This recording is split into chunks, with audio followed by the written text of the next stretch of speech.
ઉપર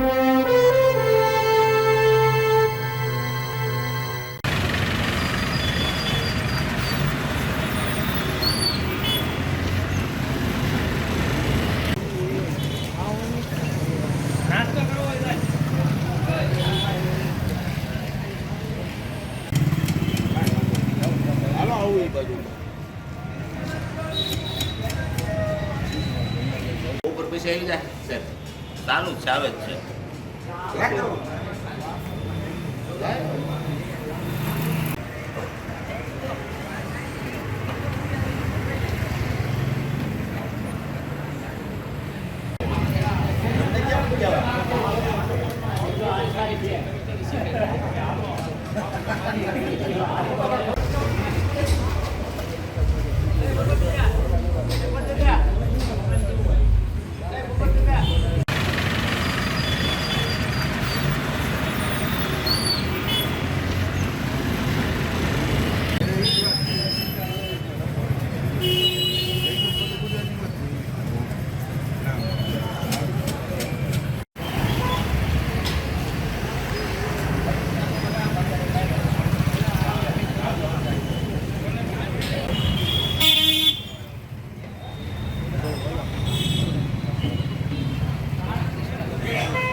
ના ઊભા હોય એવું તો દેખાડું, ઊભા હોય દેખાડવું પડે. બેન કરીને ઊભા થાય એટલે જ મેં લઈ લીધા. તમે ભલે ભાગ્યા.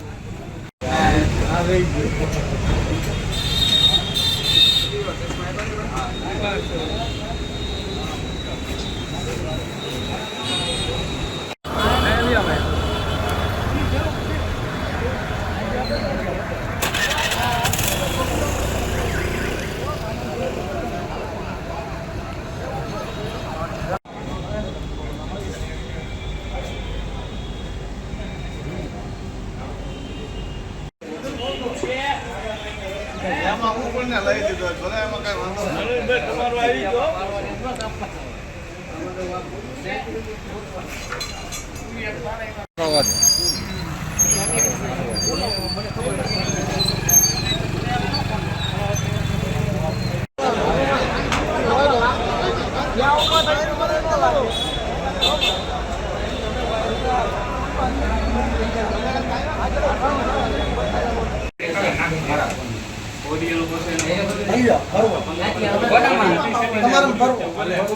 જે ફાયર સેફ્ટીની ઘટનાને લઈને જે ઇસ્યુ થયો હતો, ફાયર સેફ્ટી તો નિયમ પ્રમાણે લગાડવું પડે, એમાં અમારે કોઈ નિયમમાં કઈ વાંધો ન હતો. એનો બોન્ડ પણ આપી દીધો અને સીલ પણ ખુલી ગયા.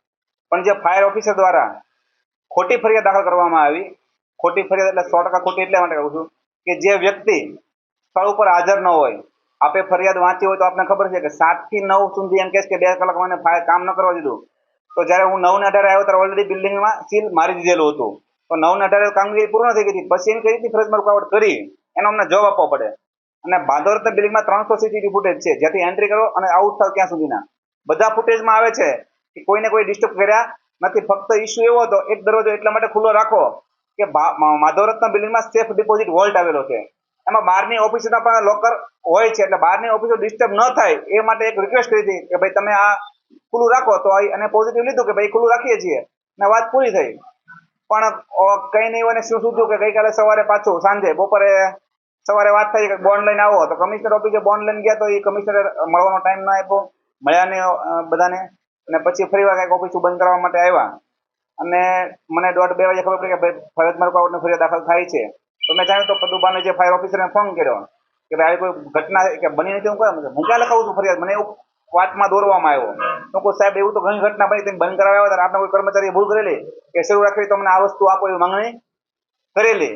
છતાં મેં કીધું ભાઈ નાનો માણસે કદાચ ભૂલ કરી હોય તો આપણે છતી કરવાની, એવું આપણે મને કીધું ભાઈ જાવ તો આ વાત ભૂલી જાઓ. એટલે મેં વાત મેં પૂરી કરી, તેની જે ઘટના બની નથી એને તમે ખોલે શું કરવું ને કરો છો તો કે ભાઈ મારા ફરિયાદ કરી નથી, મારાથી વાત થઈ છે, અરજી આપી છે, હું પાછી ખેંચી લઉં છું, મારા વસ્તુમાં પડવાનું થતું નથી. ગઈકાલે સાંજે 4 વર્ષથી નોટિસ આપવામાં આવે છે એવી કમિશનરની વાત છે, તેમ છતાં હજી સુધી ફાયર સેફ્ટી લાગી નથી. એમાં હું ડાયમંડ એસોસિએશન પ્રમુખ છું. બિલ્ડિંગની કમિટી જુદી છે, છતાં પણ મેં જે જાણ્યું છે એ પ્રમાણે કે ફાયર સેફ્ટીની 3 નોટિસ આપી, એક નોટિસનો જવાબ આપેલો છે જવાબ એવો એમ કહેતા કે ભાઈ મારે ભૂગર્ભ ટાંકો જોવે, તો અત્યારે બિલ્ડિંગની કન્ડિશન આપ જો કે જે 26 વર્ષ જૂનું બિલ્ડિંગ એમાં ભૂગર્ભ ટાંકો શક્ય ન હોય, એની સિવાયની તમામ સુવિધા કરવા માટે બિલ્ડિંગ તૈયાર હતું. પણ કઈ કોમ્બિનેશન કેમ ગેપ કે ભાઈ સમજાવવું અને કરવું એ બે ગેપમાં કદાચ રહી ગયું.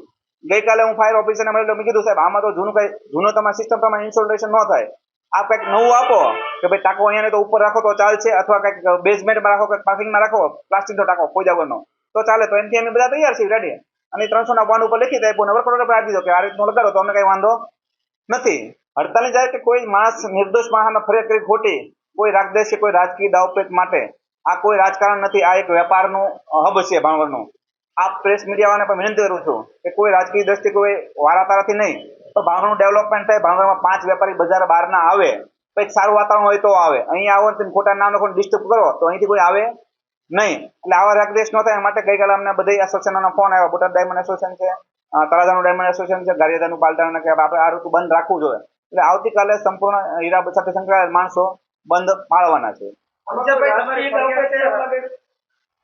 મને તમને દિલ ખોલીને વાત કરું કે રાજકીય દાવપેચ છે એટલે એવું લાગે છે. હવે મારે કઈ પાછું વાત કરવી નહોતી, પણ ગઈકાલે જયારે 4 વાગે ફાયર ઓફિસર મને મળ્યા, એટલે આપ એના કોલ ડાયરીમાં જોઈ લેજો કોને ફોન કરેલો. મને કીધું તમે આ માણસ સાથે વાત કરી લ્યો તો તમારું હમણાં પતી જાય. અરે મારે નિયમ પ્રમાણે પતવું છે, મારે કોઈને વાત કરીને પતાવવાનું કઈ છે નહીં. તમે મને બોન્ડ આપો અને તેમ મને ફાયરનું સીલ ખોલી દો, એટલે તો મારા ફોનમાંથી વાત કરી લ્યો. તો એ ભાઈ ફોન ડાયલ કર્યો પછી કાપી નાખ્યો, પછી એના ફોનમાં ફોન આવ્યો એટલે મને કીધું એ ભાઈનો ફોન મને આવ્યો તો મારે કોઈ રાજકીય માણસ સાથે વાત કરવાની થતી નથી, આવું મને જણાવી દીધું. એ તો તમે આપ ફાયર ઓફિસરને પૂછી લેજો ને. મારે ઓફ ધ રેકોર્ડ આપને કોઈ શું પર્સનલ એટલે હું એટલે તમને કહેવાનું કારણ એટલે કહું છું, આમાં હું તો કદાચ ઓટો મોટો બિઝનેસમેન હીરાનો નહીં હો. આ એક બિઝનેસ હબ છે, અહીંયા સારા માણસો કામ કરતા હોય છે.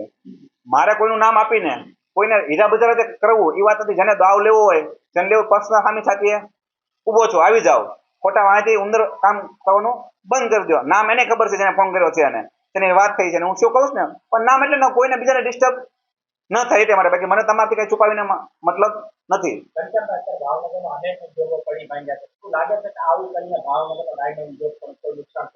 મને સતત મગજમાં એવો વિચાર આવે છે કે સામે જાંગીરી મિલ હતી, અહીંયા માસ્ટર મિલ હતી, બાજુમાં મિલ હતી. આ મિલ જે તે વખતે ભાંગી કે કોઈ મજૂરોનું આંદોલન કરાવે, પાછળથી કોઈ રાજકીય નેતા થવું એટલે આંદોલન કરાવે બંધ કરાવે, તો મને ખરેખર અહીંથી માણસો સુરત જશે તો આપણું શું થશે કે જે ધંધો 2 લાખ લોકોને જિલ્લામાં રોજીરોટી આપે છે. તમે કંઈક આજનું પેપર વાંચો ગુજરાત સમાચારમાં કે 1572 કે એટલા ભરતીમાં 15 લાખ ફોર્મ ભરાણા, તો 2 લાખ લોકો કે જે અનસ્કિલ માણસો છે, કલા છે એની પાસે પણ જે ભણેલા નથી કે એજ્યુકેટેડ નથી, એને રોજીરોટી આપે. તો આવું કોઈ રાજકીય માણસ કરતા હોય તો કરવું જોઈએ નહીં. આ મારી પર્સનલ રિક્વેસ્ટ છે.